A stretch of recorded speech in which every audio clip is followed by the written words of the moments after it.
அஸ்ஸலாமு அலைக்கும். கியாமத்து நாளில் இருள், பயம், நெருக்கடி. ஆனால் ஒளி வீசும் சிலர். அல்லாஹ்வின் தூதர் நபி ஸல்லல்லாஹு அலைஹி வஸல்லம் கூறினார்கள், 7 வகை மனிதர்கள் அல்லாஹ் தனது நிழலில் தவிர வேறு நிழல் இல்லாத நாளில், கியாமத் நாள், அவருடைய அர்ஷின் நிழலில் இருக்கச் செய்யப்படுவார்கள்.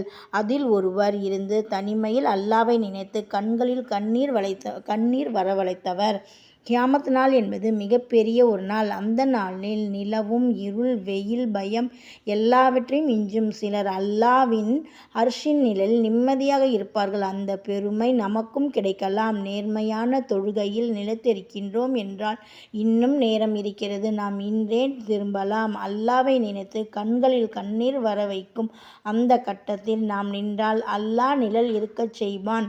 அஸ்ஸலாமு அலைக்கும் வரஹ்மத்துல்லாஹி பரகாத்துஹு. இஸ்லாம் லைக் செய்து, ஷேர் செய்து, சப்ஸ்கிரைப் செய்து, கமெண்ட் செய்யும்.